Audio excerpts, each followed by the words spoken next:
Bonjour les amis, nouvelle vidéo aujourd'hui pour parler de Jean-Pierre Colombiès, vous savez l'ancien flic qui était reçu dans l'émission Alerte Générale de Nicolas Vidal et Alexis Poulain. Et au moment où Emmanuel Macron va sûrement donner notre dissuasion nucléaire à l'Europe, où beaucoup de gens s'interrogent si l'armée va réagir, si la police, si les forces régaliennes vont réagir pour empêcher, bien sûr, Macron de faire la trahison de trop et la trahison suprême, il est important de rappeler quelques fondamentaux sur les forces de l'ordre. Mais juste avant, bien sûr, d'écouter Jean-Pierre Colombiès, n'oubliez pas de vous abonner, le pouce, le commentaire, le partage et le boost. Je remercie aussi tous les donateurs sur Tipeee ou sur YouTube et je remercie tous ceux qui m'ont rejoint sur Patreon. N'hésitez pas à me rejoindre sur Patreon, c'est une excellente occasion de m'aider dans mon travail. Tous les liens en description sous la vidéo. On l'écoute et on en parle juste après. Tout est calculé, Nicolas, tout.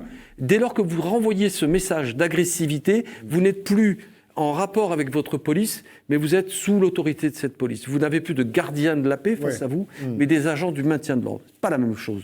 Et à partir du moment où vous les habitez en G.I. Joe, c'est un peu ça, veste tactique, Rangers, et ça revient à la réforme de 95 qu'on a déjà évoquée ensemble, sur ce que moi j'ai qualifié de militarisation d'institutions de police, qui est pour moi un danger démocratique majeur. Voilà comment on en arrive là. Il y a deux choses. Il y a à la fois la violence qu'on voit lors des manifestations et du maintien de l'ordre, où là, on voit qu'il n'y a pas beaucoup de retenue sur la violence utilisée. Il y a eu récemment le procès des CRS qui avaient gazé, matraqué dans un fast-food lors d'un acte des Gilets jaunes. Et le procès arrive longtemps après. Mais il y a un procès. Il arrive quand même. Il arrive quand même. Donc, est-ce qu'il y a quand même un contrôle de la police des polices qui fonctionne, l'IGPN, ou est-ce qu'il y a quand même un sentiment d'impunité bien sûr qu'il y a un sentiment d'impunité. Organisé et utilisé. J'ai envie de dire qu'on a la police qu'on mérite. Dès lors que vous avez une autorité politique, tout par-delà, une autorité politique qui décrète que les gens qui manifestent sont des gens dangereux, sont des factieux, sont des moitiés fachos. Enfin, on a tout eu pendant les Gilets jaunes. Vous manifestiez, vous étiez un facho, vous étiez... Antisémite. Tout. Vous aviez toutes les qualités pour que les médias s'emparent de vous et fassent de vous... C'était les Russes qui étaient derrière les mouvements. Les monstres à éliminer. Donc, il y a une manipulation globale de l'opinion publique via ces messages. D'accord ? Et c'était quoi déjà la question ? On parlait sur l'impunité. Voilà, sur l'impunité. Et l'IGPN. Alors, est-ce qu'il y a une impunité ? Je me mets à la place des exécutants sur le terrain. Vous avez un président qui se claque mûr et qui décrète que ce à quoi on a affaire, c'est une manifestation de la populace. Et les mots sont importants. Retenez bien ce que je dis, parce que populace, c'est pas lui qui l'a inventé le premier, c'est Napoléon III en 1848. C'est pour pas parler du peuple. Pour pas parler du peuple. La sémantique, là je vous renverrai à un autre ouvrage qui est extraordinaire, qui s'appelle LTI, la langue du Troisième Reich. Là, vous allez dire, décidément, il insiste tout lourdement. Mais c'est vrai. Mais c'est vrai. Les mots ont un sens. Quand vous voulez décrédibiliser votre interlocuteur, vous ne devez plus parler de lui avec des qualificatifs convenus, mais il faut le déclassifier, il faut le décrédibiliser. Et ça passe par des qualificatifs bien spécifiques. Il y a une langue pour ça. Bref, pour en revenir à l'impunité, vous avez donc un président qui utilise ces rhétoriques, qui nomme un ministre de l'Intérieur, Castaner, issu du PS. Heureux les simples d'esprit, le royaume des cieux leur appartient. Castaner, sous les ordres et la responsabilité d'Édouard Philippe. C'est pour ça que quand Richie Thébault dit que c'est un éborgneur, il n'a pas tout à fait tort. Que ce ministre de l'Intérieur donne pour ordre à un préfet de police, Didier Lallemand, de faire absolument ce qu'il veut, et notamment de mettre en place le système de la NAS, qui est totalement à l'encontre de la doctrine CRS, que je connais un peu quand même. C'est parfaitement contre-productif ce qui a été décrit tout à l'heure, c'est-à-dire l'encerclement des manifestants. C'est complètement contre-indiqué. C'est chilien, ça vient du Chili. Oui, mais ça vient de toutes les dictatures. Et c'est l'URSS à la fin. Oui, mais ou la Chine. Toutes les grandes démocraties de notre temps. Et tout ça a un but. Tout ça a un but, c'est faire mal et faire peur. Vous dissuader d'avoir la mauvaise idée de recommencer. Mais toute la question, c'est qu'ils y arrivent à chaque fois. Mais bien sûr qu'ils y arrivent. Parce que le mouvement des Gilets jaunes, il n'y a pas une étude. On est quand même quelques années après. Il n'y a pas une seule étude qui est parue ni sociologique, ni historique. Moi qui viens pour une raison d'université, simple. je suis étonné. Alors, il y a ce que pensent mes collègues à l'université qui sont très loin de comprendre ce qui s'est passé réellement, parce qu'ils vivent eux aussi dans une bulle, ils sont persuadés de ne pas faire partie du peuple. Ça aussi, c'est une autre question. Ah, bah oui. Mais ces chers universitaires qui sont vraiment... C'est l'intellect, c'est l'intellect. Ah, oui. C'est l'intellect. Mais il y a aussi le fait que le pouvoir a intérêt à ce qu'il n'y ait rien. Et c'est étonnant que même dans la classe médiatique, on ne parle pas du mouvement Gilets jaunes. Je vais répondre à votre question. Parce qu'il y a une double implication politique, enfin même triple. Politique. Avec qui nous on va y aller. On va y aller. Qui va ouvert. Syndical. Monsieur, c'est en train de- Non, mais il faut répondre. Parce qu'après, on a encore un sujet, les amis. Non, je vais faire vite. Oui, non, mais c'est très intéressant. Impunité, pourquoi ? Parce que dès lors que vous recevez un ordre illégal, manifestement illégal, mais qui est donné par une chaîne hiérarchique légitime, vous n'avez pas le choix. Et vous obéissez, vous outrepassez même ces ordres, et vous vous lâchez. Vous vous lâchez. Et derrière, la récompense, c'est de dire vous ne serez pas jugé. Voilà. Et à l'époque, sur BFM, à l'époque, en 2018, j'avais dit la chose suivante. J'ai dit, mais mes collègues, ou ex-collègues, puisque j'étais déjà à la retraite, je leur avais dit, mais oublie qu'il y a une responsabilité individuelle sur les actes et une obligation de discernement qui vous est fixée par le code de déontologie et le code pénal. Ça a été complètement occulté et oublié. Et c'est une erreur grave. Je pense qu'une alliance avec la police, avec les forces de l'ordre, ne sera jamais possible, hormis s'ils sentent la peur.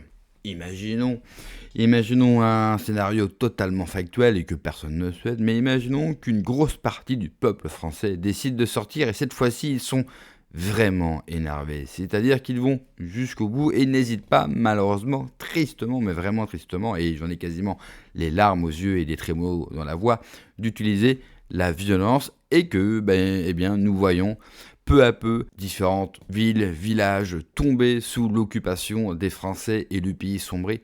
Alors peut-être qu'à ce moment-là, les forces de l'ordre, qui sentent bien sûr le vent tourner, tout d'un coup se retourneront contre le pouvoir tel Brutus pour poignarder Macron premier ou un autre dans le dos et dire finalement nous sommes avec vous, peuple de France, vous avez eu raison de vous révolter, prenez le pouvoir. Sinon, je ne vois pas les forces de l'ordre se révolter contre le pouvoir, tout comme je ne vois pas les forces militaires de ce pays se révolter.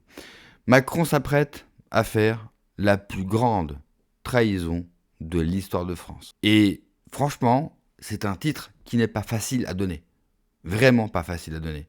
Parce que tout au long de ces 60 dernières années, niveau trahison, on a été au summum, au top du top. Je ne sais pas s'il y a un autre pays dans le monde où les élites ont autant trahi, surtout à ce niveau-là. Et là, Macron s'apprête à faire vraiment la trahison de trop. Alors, je vois déjà fleurir un petit peu partout des tweets ou des émissions sur YouTube, bien sûr, et je ne vais pas citer de noms ou de médias, qui vous disent il faudra destituer le président de la République. S'il fait cela, ça marquera la fin d'Emmanuel Macron. Comme d'habitude, et excusez-moi, il vous raconte des bobards. Il vous raconte une belle histoire. Vous savez, les paysans devaient faire sombrer le système, les boulangers fut une époque, et à chaque fois qu'il se passe quelque chose, on vous dit c'est l'affaire de trop. Combien il y a eu d'affaires depuis que Macron est président? Et de sacrées affaires. A-t-il une seule fois tremblé? A-t-il été une seule fois au bord du précipice? La réponse, jamais. Macron est collé à son siège de président et il ne partira pas. Il a les manettes, il a toutes les cartes dans sa manche et nous, on ne fait que courir après lui et surtout, nous n'avons aucun pouvoir, hormis bien sûr mon scénario factuel, c'est-à-dire les Français sortent de leur maison et se révoltent violemment, chose qui n'est pas prête d'arriver. Alors, d'autres me diront, oui, mais rassure-toi, nous avons le RN, nous avons LFI. Vous avez le droit de croire que ces deux partis sont une opposition. Il n'y a pas d'opposition dans ce pays. C'est triste, c'est malheureux, mais c'est un constat que nous devons avoir car c'est un constat lucide. Il n'y a pas d'opposition en France. Il n'y a personne qui est capable de se dresser face à ce pouvoir et face à ce système pour y mettre fin. Mais dans le même temps, je n'ai pas envie de jeter la pierre à quelqu'un. Je comprends très bien qu'on repose tous nos espoirs et vos espoirs sur un groupe d'individus ou sur une personne. C'est normal. C'est normal parce qu'on souffre tous de voir l'état de la France. C'est normal parce que nos vies sont compliquées et sont surtout rendues compliquées par Macron et par l'Union européenne. Alors, on souhaite tellement que tout cela s'arrête. Mais là encore, il faut avoir un discours, à mon sens, de vérité et de lucidité. Si on veut qu'un jour cela s'arrête, eh bien cela fait partie de notre responsabilité. Il faudra peut-être un jour que collectivement, bien sûr, qu'on en fasse un petit peu plus. Je ne sais pas si on se rend bien compte. Avec le DSA qu'ils vont mettre en place et le contrôle des réseaux sociaux, l'arme nucléaire française donnée à l'Union européenne, la loi sur l'euthanasie qui a été votée en France, il y a une accélération pour nous faire taire, pour nous faire mourir, pour nous envoyer je ne sais pas où, mais en tout cas pas dans un endroit paradisiaque. Et malgré ça, écoutez le silence assourdissant de toute la classe politique et de la population. Mais sait-on jamais, le silence pourrait faire face à un grondement, mais soyons honnêtes. Alors oui, je sais, beaucoup vont vous vendre sur YouTube de grandes promesses comme ils le font à chaque fois. Et moi, à chaque fois, je vais passer pour l'oiseau de mauvais augure, le mec défaitiste, le gars qui ne voit pas d'espoir, le gars qui voit tout en noir, alors que ce n'est absolument pas le cas. Comme je vous dis souvent, je n'ai rien à vous vendre. Je n'ai pas de parti politique, je n'ai pas une association. Je suis un Français comme vous. Et moi aussi, j'ai rêvé. Mais aujourd'hui, je n'ai pas le luxe et je n'ai pas le temps de me permettre de rêver. Je suis trop pauvre pour ça. Merci d'avoir regardé la vidéo, les amis. N'oubliez pas, comme d'habitude, de vous abonner. Le pouce, le commentaire, le partage et le boost de la vidéo, si cela, bien sûr, est disponible. Prenez soin de vous. Que Dieu vous protège. Allez, ciao.